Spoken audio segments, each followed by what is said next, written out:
Never fails. Rounded off lug nut and a broken stud. And you know, our Impala's not even in the shop for that. Actually, it's humming as I'm going down the road, swerve to the right or to the left. We can tell we have a wheel bearing problem. That's what it's here for. But today on Tech Garage, we're gonna address that. But even more important, we're gonna have to fix these lug nuts and studs.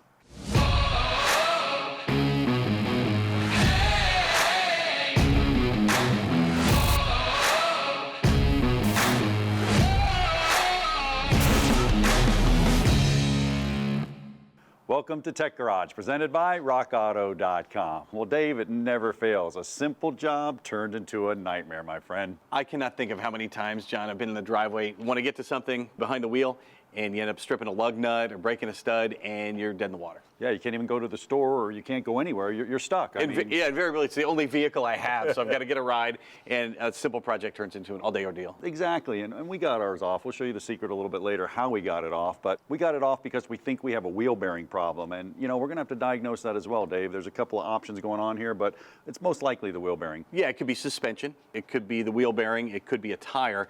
We've done a visual inspection of the suspension. Everything looks like it's intact. We've wiggled stuff. It all seems to be working fine, so it's probably down to the tire or the wheel bearing. Yeah. So we'll got the tire off, and we'll take a look at the wheel bearing first. Yeah, and you know, to get to that wheel bearing though, we had a few steps. Walk us through the steps to get down to the wheel bearing so we can actually do a proper diagnostic. You got it. We got the tire off. We'll show you how we did that with some special tools later. And then we had to remove the brake caliper. So there's two bolts, one on the top, one on the bottom. Remove both of those. Then you're able to pull the caliper off. Now here's a little trick. You don't want to put any stress on that brake line. If you just hang the caliper from the brake line, you're going to break that, and that's no good. That's a whole different set of problems. So you just hang it from a bungee cord. We hung it from the spring to the top of the suspension, and it's up and out of the way, and your brake line is in good shape. You're able to take both of the brake pads, they just slide right out.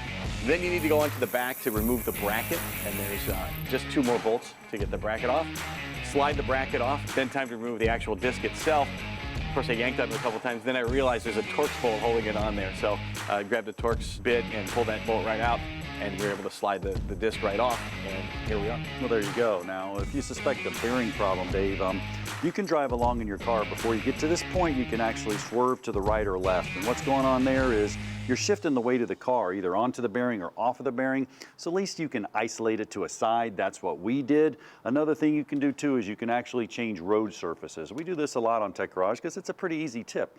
You're just going down, let's say, a nice asphalt or concrete road. A concrete road here, nice and smooth, or a bridge, and then you change surfaces onto a bumpy asphalt road. If the noise changes, most likely it's in the tire. If the noise stays the same, well, it's probably a bearing issue. And then you can take it a little bit further. You can get a stethoscope like this, put it on there and listen for it. Remember, you're taking 5,000 pounds off the car, Dave, so it may be a little harder to hear. You got a solution for that as well. Yes, sir. You thought I had my Walkman from back in 1986 here. No, this is actually an electronic version of the stethoscope. I like it because you can adjust the volume. You're not blasting your eardrums out every time you listen to it. So you take the microphone and you put it right here on the bearing itself in this case. And as you, yeah, as you turn it there, it sounds like that thing's like full of sand or grit or something. Yeah. And that is, it's no bueno. That's got to come off. That's a bad bearing right there. Yep. Yeah. And you're used to this anyway. It's like, can I have a cheeseburger and fries, please? Clearly, I'd like the supersize. Thank you very much. Absolutely. And what Dave was listening to is actually through his stethoscope. You can hear this here. That grind is not good. Now, you can also take the wheel at 2 o'clock and 7 o'clock and wiggle it back and forth and see if there's any play. If it's not that obvious, this one probably would be. This is what a good bearing sounds like. You can't hear it. That's how it's supposed to be. And it's kind of hard to turn. That's a good thing. Well, Dave, we got the diagnostics down. We know it's a wheel bearing, a wheel hub assembly here. It's a whole hub assembly. On the back, there's an ABS connector back here. I already have it unplugged. We'll kind of snake it out, take good care of that. Dave, what else do we have to do back there? That ABS connector is actually getting in the way of a bolt that we have to undo here.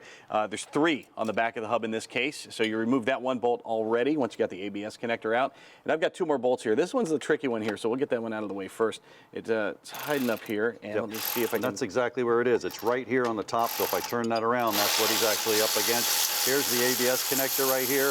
The other one's on the other side. Now remember, the axle's going through here, and the last nut he has is right down on the bottom. You can see that one down there pretty good. But Dave, you get that out. I got that one out already. You get that last one out. Yes, sir. And we should be pretty close. Yep. There we go. All right, they should both come off now. All right, you got it off now. Now you got an axle nut right here, which usually has a bunch of torque on it. Some of them can be staked, some can be oblong, so you may have to put a little pressure on. I'm just gonna use a gun. There we go. That's good news. All right, yep, that's good news. That come off, so that's good news. Now, a lot of times I like to go back and put the nut back on here because I don't want to mess up the threads. We're going to reuse that CV axle. We don't want to do any damage to it. But these could be stuck on, Dave, so if you just kind of give it a wiggle, I'll tap it. Grab that side there and wiggle it towards us. There it goes. Okay, That nice. easy. All right, and then the axle's stuck in there. See if I can knock that through. There we go. That's why I put the nut on there. Nice little finesse, John. Yep. And I'm using a dead blow hammer, so we're not doing any damage to anything on here. So I get that off, and we'll walk that harness through. If you pick up that CV axle a little bit towards your side right there, there we go. Bam. Cool. There you go, Dave. Merry Christmas, Hey, Dad. thanks very much. Well, we're going to take a break. We're going to get our bearings, I guess. And when we come back, John and Josh are going to show you how to deal with a broken stud and a lug nut that gets rounded like in our case. No doubt. We'll be right back with more Tech Garage presented by RockAuto.com.